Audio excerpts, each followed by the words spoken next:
Pre, pahingi nga ng yosi mo dyan.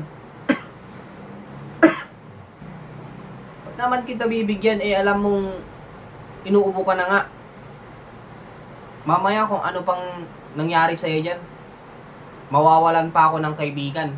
So magandang gabi sa ating lahat, kamusta? Ang video na to, ano nga ba ang kaibahan ng mabait at mabuti? Parang parehas lang no, pero magkaiba yan. Tapusin mo tong video na to. Sigurado pagtapos mo tong video na to, hindi ka na magiging mabait.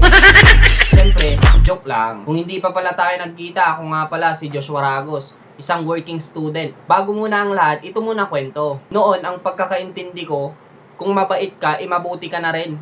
Dahil nga, parang magkaparehas sila kung iintindihin.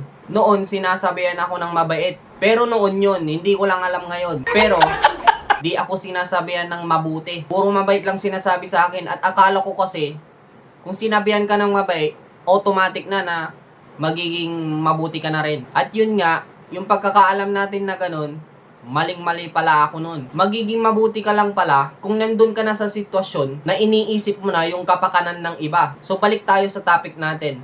Sino nga ba ang mabait at sino nga ba yung mga mabubuting tao? Una, ang mga mababait, sila yung taong mga nagbibigay para lang masabi na mabait sila. Kasi iniisip nila na oras na hindi sila nakapagbigay, isasabihan sila ng masama. Tulad na lang ng umuutang sa kanila o yung taong may gustong hingin sa kanila. Kung mabait ka, may umutang sa'yo, bibigyan mo dahil ayaw mong masabihan ka ng kuripot o kung ano paman. At ang gagawin mo, papautangin mo yung tao na yun. Kahit yung tao na yun ay alam mo namang may kapasidad para magtrabaho pero hindi nagtatrabaho. Ito isa pa, kung mabait ka, may nag-aya sa'yo ng inuman, pupunta ka dun para lang masabi sa'yo na mabait ka. Kahit alam mo sa sarili mo na sa mga oras na yon may kailangan kang importanteng gawin. Kaya yung mga mababait, sila yung mga taong takot masabihan ng mga negative. Takot sila sa mga rejections ng iba. Itong video na to, hindi ko sinasabi na masama maging mabait o masama ang makisama. Kung mabait ka, maging mabait ka lang. Pero dapat alam mo kung kanino ka lang magiging mabait. Kaya yung mga taong hindi marunong tumanggi, kung may nag-offer sa kanila, sila talaga yung literal na mabait. Ang mga taong mabubuti naman, sila yung kabaliktaran ng mga mababait. Kasi kapag may umutang sa kanila at alam nila yung uutang sa kanila, tamad, tambay, sugal ng sugal. Kaya alam na nila kung saan mapupunta yung pera. Kaya kung may uutang sa kanila, marunong silang tumanggi at tatanungin mo kung bakit sila naging mabuti. Kasi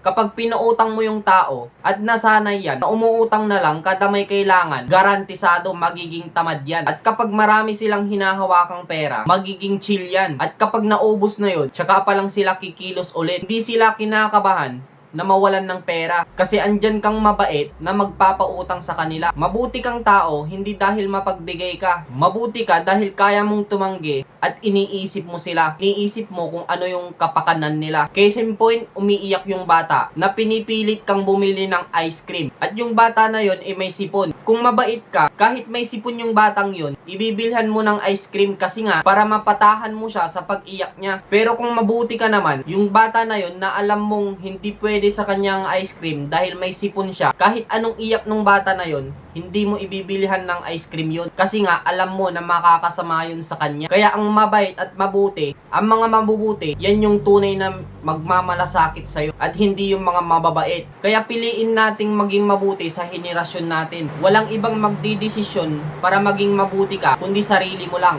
Ako, nagpapayo lang ako sa'yo. Sarili mo lang talaga ang kayang magdesisyon yan. Ginagawa ko to kasi naniniwala ako na kailangan mas dumami pa tayong mabubuting kabataan na tunay na magmamalasakit sa henerasyon na to. Kung isa ka sa mabuting kabataan na may malasakit sa henerasyon na to, kampi-kampi tayo dyan tol. Kung sang-ayon ka, may ginawa akong group, Madiskarteng Kabataan Group. Search mo lang yan tol. Sana tayong mga kabataan, mas maging matimbang sa atin ang pagiging mabuti na tunay na may malasakit sa kanino man o sa henerasyon natin. So kung nagustuhan mo tong video na to, huwag mong kalimutang i-like, mag-comment ka na din, at i-share mo na din. At makakatulong yun para mapalawak pa natin ang kapositibuhang dala natin dito sa social media. So yun lang sa video na to.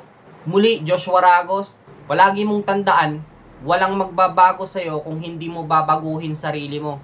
At walang maniniwala sa'yo kung hindi ka maniniwala sa sarili mo. So yun lang, tapos na tong video na to. See you sa next vlog.